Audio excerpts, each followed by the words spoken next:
Hello, and thank you for tuning into the Stuff I Heard podcast. I am your host, Joshua Peak, and we are now, is it May already? I think it's May. It's gonna be May. No, it's almost May. Today's the 30th, April 30th. So, anyway, May is right around the corner. Um, for my super Star Wars fans out there, May the 4th be with you is coming up. Uh, Lots of good things coming out on May the 4th. There's talks of Carrie Fisher's Hollywood Walk of Fame being given to her on May the 4th, which is kind of a cool thing. There's been discussions of some shows coming on to Disney Plus soon on May the 4th that they may release them, but I don't know if that's just rumor or if that's actually some kind of fact with that. But anywho, I do want to talk a little bit about sort of an interesting thing that I came across this week that maybe you've come across this too. Um, we have a young lady who is dating one of our sons, and she has a 2015 Nissan Murano, and she went to go to work the other day, and it wouldn't crank. And you go, "Oh no, it's not going to crank." Your first thought is, "Okay, it's probably the battery. Let's go ahead and hook up some jumper cables and get it jumped off, and then we can figure out how to get you a new battery." Because when I was a younger guy, we didn't have the tons of electronics in our vehicles, and so the requirements for the battery weren't really that great. And I had a discussion with somebody this week who said that the real problem is they're not making alternators strong enough to handle all of the electronic stuff that we keep adding to our vehicles, like our car chargers that end up plugging into everybody's phones, and then you have cameras that are set up. Sometimes some people like the drive cam cameras for insurance purposes. A lot of people have just various things plugged in here and there. They've added extra lights, they've added, doodads here and there, and all of that helps drain the battery a little bit more than that alternator was built to circulate all of your electricity through your vehicle on a regular basis. So, when I was younger, it was normal for a battery to last in your vehicle for about 5 years. I mean, that was kind of the thing is, you know, "Hey, how old's your vehicle?" "Oh, about 5 years, about time to get a new battery." But if it ever gave you problems, it would let you know a little bit ahead of time, like, as you're using the vehicle, maybe when you turn the key, it wants to crank a little bit slower. You hear this a little bit of a hesitation of it going, because you could tell that it didn't have enough electricity, and you go, "Oh, it's that time. I either need to," because you could, put a charger on it. If you didn't have to go anywhere right then, you could put a charger on it, boost up the charge, overnight or whatever, and then the next day you could probably get another day or 2 out of it. Um, but listen, I know nothing about the way battery works. This is just me telling you my version of it, my understanding of it. So, as vehicles have needed more requirements for our batteries, they have now they really don't sell a 5-year battery anymore. I can't find one anyway. If there's out there somewhere, I don't know where it's at. But the problem with selling something with a warranty that says 5 years is that because of the taxation that we put on that battery, like I said, with alternators that don't circulate enough current to keep up the charge, we're pulling more amperage and voltage away from the battery than we're putting back into it because the alternator can't keep up. And so then it becomes a problem for the battery people because they're going, "Hey, we can't honor this warranty because we're not building batteries to handle this kind of stuff." So they've started making batteries that don't last as long. I mean, I went to the store this week to get a replacement battery for her, and the best battery they had on hand was a 3-year battery. Now, here's the shocking part: is when I brought this battery in that was on her vehicle, on the outside of it, it said Interstate 18-month battery. And I thought to myself, who in the world is making a battery that only lasts 18 months? That is the dumbest idea I had ever heard until I went to the local O'Reilly Auto Parts. And the guy asked me, he goes, "All right, you want to replace it with a 1 year, a 2 year, or a 3-year battery?" And I was like, "Excuse me? They sell a 1-year battery? Why? Why?" Does anyone drive their car and think, you know what? Oh, man, I just want to drive it for the next year. Does anybody ever have that thought? What what would make you think to yourself, you know, what'd be really great is if I have to come here every year and buy another battery. That'd be awesome. You know what? I just I get so lazy with, day-to-day stuff that I need another thing that's gonna give me a problem once a year, every year. A one-year battery. I I was shocked. I was upset. I wanted to I wanted to reach out to Interstate. I wanted to reach out to O'Reilly. I wanted to reach out to whoever I could to talk about this and say, what were you thinking? I mean, what is the thought process?" And I'm sure they're probably selling a ton of these one-year batteries, just like she bought a 18-month battery. They're probably selling a ton of them because it's the cheaper option. Because when you go, if you don't know any better, you just go and you're like, "Yeah, what's the cheapest one? All right, put that in there. Fine, whatever." Because you're just trying to get by. So you're willing to settle for a one-year battery that, looking at the prices on them, they were 100 and, $30, and yet the 3-year battery was $220.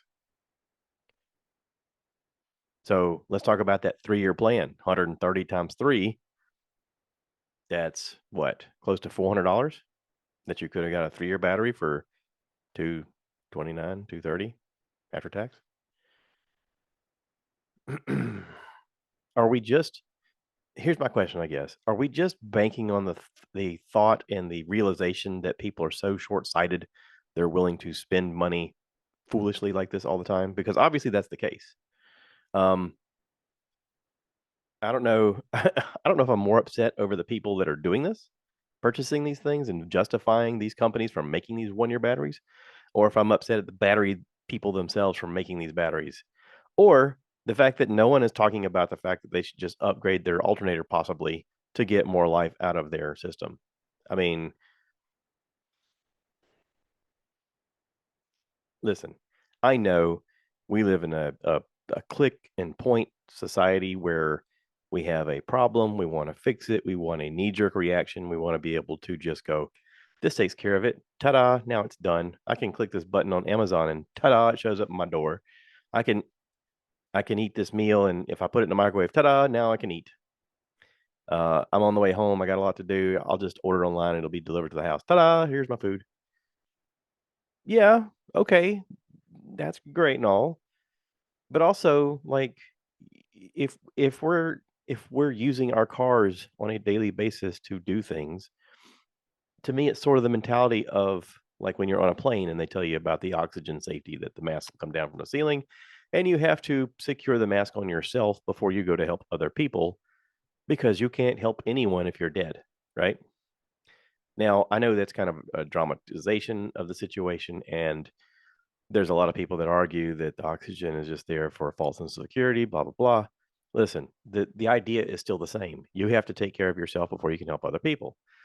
In a situation where you need your vehicle to do things, you have to make sure your vehicle is ready to do those things, which means you can't put off doing maintenance. You can't put off checking on things. You can't put off, whenever you get something done to that vehicle, going behind them and making sure they did the work. This young lady couldn't remember who replaced the battery, couldn't remember when it was done. The battery itself came from Interstate, had a weird code on the side that I don't know how to read. I can't tell when it was made. So I can't tell if she got their 18 months out of it. She can't remember where she got it or what. So listen, it's all hand in hand with each other. Okay. Young people out here, if you're listening to me, have some ownership of what you are taking care of, and make sure to follow up and secure yourself to where you're not left stranded. You don't want to be left in a situation where you have to just be at the mercy of whatever happens to you. I mean, because her reaction was, well, I guess I need to call someone to tow it to get it fixed. I'll just call these people that worked on it before. Well, they probably screwed it up to start with. I mean, I was taking the battery out of the system and in the process realized that there was a component on the side of the battery called a fusible link. Has anybody ever heard of these before? This week was the first time I've ever had to educate myself onto what a fusible link is.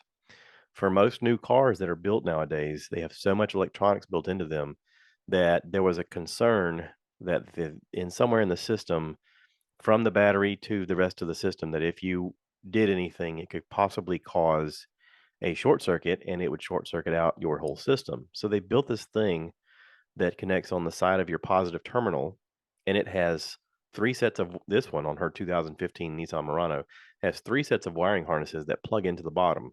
Those 3 sets of wiring harnesses go to the rest of the vehicle to power everything else. But that way, in case there's some freakish thing where, I don't know, maybe your boyfriend's trying to jumpstart your vehicle and he touches something he's not supposed to, it doesn't fry your entire system, it just breaks that fuse, okay? Now, that isn't what happened. What did happen though is somewhere along the way, whenever these people who worked on her vehicle in the past, they broke that. So there's supposed to be these coverings over it on both sides of the terminal, where you can see the fuses. There's like 4 underneath one side and 1 on top, and there's supposed to be plastic covering those pieces. The plastic was gone. The stuff on the inside was getting corroded. One of them had actually broken, and it was from them manhandling this, and I'm sure they did not care about taking care of this young lady. Obviously, because all of the bolts that were holding the battery in place were loose, which means she wasn't getting firm contact. The way your battery drains down rapidly is if you have a loose connection, it causes it to pull an extra charge every time it shimmies. So if you're listening to me right now and you're going, "Is my battery secure?" Go outside and wiggle the terminal. You can put on some gloves if you're afraid of getting shocked. You're not going to get shocked as long as you only touch one side. But grab one terminal, wiggle it. If it's loose, you're losing a charge pretty quickly, and you need to secure that or ask somebody to help you secure it. Um, I know that not everybody has tools. You probably know somebody with tools, or you have the ability to go buy a few tools to tighten them yourself. If the actual connector has something wrong with it that it won't secure enough, get a new terminal. They're pretty easy to replace. You can watch YouTube videos on how to do it. Just type in, how do I replace battery terminal post? How do I replace battery terminal connection? How do I replace Listen, you can be YouTube certified just like I am, okay? To work on all kinds of simple things like this. This is a simple thing. It did take some time. It did take a little bit of energy. Um, I was really amazed at how little these folks took care of her vehicle, even though they're the people that are supposedly friends with her dad. And these people are supposedly taking care of this, to make sure that she's safe and she's good to go. They didn't care. They didn't care. Um,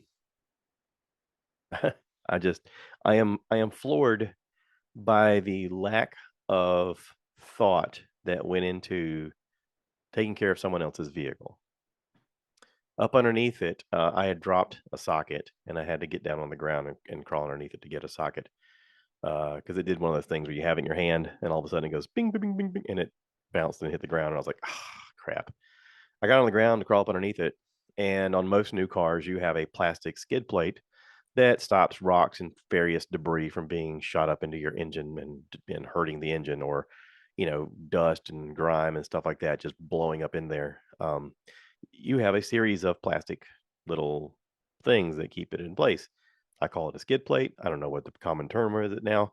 But anyway, they make these little plastic pins, these clips that literally you push the little plastic piece on the inside. It's got a hollowed out middle, and it's got a little tiny pin that you squeeze in there. And when it does, is it spreads and opens on the other side of it so that it holds that in place. And in order to take it out, you just use a screwdriver on one side and you get that little middle part to open up, and then it all slides out. Now, I found this out with my wife's vehicle. She had gotten her oil changed at the local Jiffy Lube place, and they broke several of those pins and just didn't replace them. She had like 2 pins holding the whole thing up on the side where the oil gets changed. Underneath, this young lady's vehicle, she was missing most of them. There was, like, 1 pin, and then there was a spot where there's supposed to be a pin. It looks like they put a sheet metal screw in there and just kinda twisted it and jimmied it in there so it would hold in place. And again, I'm floored that they thought that was okay. I'm floored that I don't know. It all bothered me. Okay. Here's one of the things that I've thought about. Um, I guess as through the years, getting older, and when I purchased my vehicle, my truck, I wanted something that I could do the maintenance on myself. I wanted to make sure that I could do it because I felt like when I was at the mercy of other people, there was always the risk of them not doing what they're supposed to do. My wife had her vehicle serviced by a local Jiffy Lube place. Her engine is supposed to hold 5.1 quarts. When I went to change the oil after she had a horrible situation with them where they told her she needed a new battery after the vehicle was less than a year old, it did not need a new battery. There was nothing wrong with the battery. They were trying to take advantage of a lady just because she was a female, and they figured she's not going to look. She don't know no better. And she told them, "I'm going to have my husband look at it." I went to change the oil after that and found that there was 7 quarts of oil in it. Now, you might be thinking, more is better, right?" Nope. No, if you have too much oil in there, your spark plugs get drowned. It can cause a misfire, it can cause major damage to your engine. Now, luckily, that did not happen. But now, ever since then, I changed the oil. I don't want anybody else screwing it up. We require our vehicles to survive. We use them to commute to work, we use them to commute to vacations. We use them all the time because we don't have horses. Okay. Now, that's important to me. So, because it's important to me, I want to learn about it. I want to figure out how to do this the correct way. Thankfully, we have a resource called YouTube where we can share information with each other about how to do things ourselves and make sure they're done correctly. Yay. Isn't that great? We also have resources like Amazon so that if you can't get to a place to get the things, you can order them to your door. And oftentimes they're a real similar price to what you could go spend money at the store for. I don't know how they do that, but it's amazing. Okay. You can price them online and go, how much is it for sale at Walmart or AutoZone? Okay. And how much can I get it for here? Sometimes it works out better just to have it sent to your house. Okay. Now, I said all that to say this, everybody listening, take some ownership in what you have. Take care of the things that let you do the things you need to do. Put the oxygen on yourself once in a while before you go helping other people because it's important that you're able to do those things. You can't help anyone unless you help yourself. Where does that start? Sometimes it starts with your mind and your body. Sometimes it starts with mental health. Sometimes it starts with, hey, let me pay attention to my vehicle that provides me with all of the transportation in the world. Or it could be as simple as, hey, let me do that update on my phone that needs to be done because my phone keeps acting up. I don't know. For everybody, self care is a little bit different. Okay. But the more self care you do, the more you realize that your self care needs to grow and you need to take some ownership of other things, things around your house, your landscaping, your plumbing, your electrical, your whatever, your heating and air system. I knew I was an adult when uh, I was out of a heating and air system at a young age with 2 kids living in the house, and we were freezing, and I was panicking. I didn't know what to do. Um, I had a I had grandparents who reached out to me and said, "Hey, listen, you've never asked us for a thing in your life, and we're able to help you financially. Price, call around and price 3 different places of what they could do to fix you, and we'll send you a check." And I was like, "Excuse me," and that changed my life. So my granny peak, her birthday was this past week. She passed away, um, but I still thought about that this week. I still thought about her. I still thought about the kindness that came from her and my granddaddy, and it's not lost on me. I know I got to pay it forward, and I mean, if doing stuff like this helps pay it forward, great. But if we're honest, we're all given gifts all the time, and we all have the ability to give back. We all have the ability to pay it forward. The question is, do we? So this past week, somebody that I work with, a guy named Mike Sudrith, he retired after 48 years of working for this company. Now, it didn't start off as this company. It started off as a totally different one, and he has watched them be bought out a couple times. but he's worked with everybody there for 48 years. I am just about to turn 49, so my entire life he has worked them. So if a physical appearance of service for 48 years is something, this is what 48 years looks like. Okay. And he worked there for 48 years, did a great job, showed up every day, did the job that was required, constantly reached out to try to learn more, try to help other people. And how do you adequately say thank you to someone who's done that? I think our company tried to do a really good job of thanking him properly. Um, it was good. I liked it. I missed the actual celebration time. I had some new hires coming in the door, and I was at the DMV with them whenever this stuff occurred. But I was able to shoot a little video, and I was able to tell them in person. So, Mike, I appreciate you. Thank you. You did a lot to help me, and for what it's worth, I appreciated every bit of it. So, um, I did watch a few things and listen to a few things. Nothing worth sharing, honestly. Joe Rogan did a really good interview with Ric Flair. I thought that was pretty cool. I grew up as a kid watching Ric Flair do um, the professional wrestling circuit on TV, and it was amazing to watch him. Just the showmanship of him in an interview was really impressive. And so, now he's kind of, I guess he's sort of like an ambassador to wrestling. Um, and he's in his 70s. He wrestled last year, he said, and he was 73 or something like that. But he still looks great. He's a Carolina person. I've seen him. Actually, I've met him once in Florence.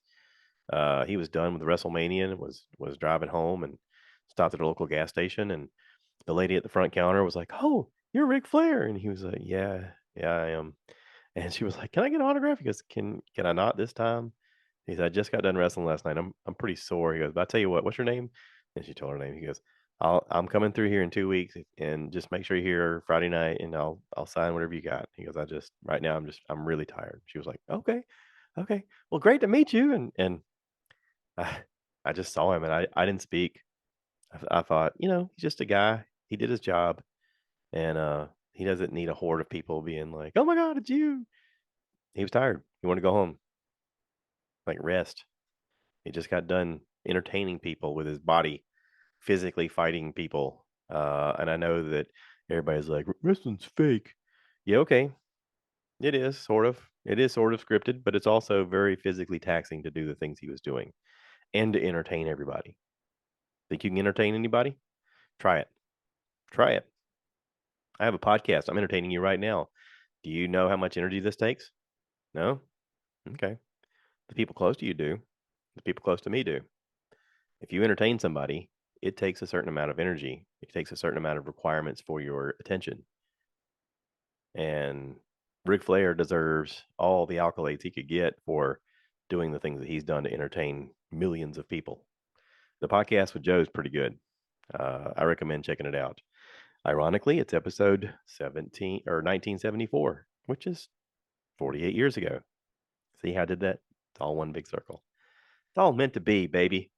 All right. Special thank you out there to the Shaws for inviting us over yesterday to the pool. We had a big thing last night where we got to cook ribs. I cooked ribs. Um, it was so good that it's like lunchtime now, and I'm still full from last night. The ribs were so good. I have a vacation coming up. I'm looking forward to going to Disney with my wife and my mother, my stepdad, and it's going to be awesome. I'm excited. Um, so yeah, big things on the coming. I am digging it. So I guess I'm going to wrap this up by saying, if you have the ability to help yourself, um, or to take care of yourself, try to take care of yourself so that you can then help other people. And you never know what kindness can come to you just from you doing the right things. My lesson this week was you may not realize it, but you're having a bigger impact on the world just by doing things and helping people and being yourself. So, yeah, promote the positive, help other people, be kind. You never know what somebody's going through. And when you can, Try to help those close to you. So that's it. Thank you to everybody who listens and watches on YouTube. I appreciate it. Special thank you to my wife for putting up with me doing this. Happy birthday to my stepbrother Michael. Happy 39th, buddy. And as always, I end this by saying, cue the cow. Cue the cow. Moo, baby.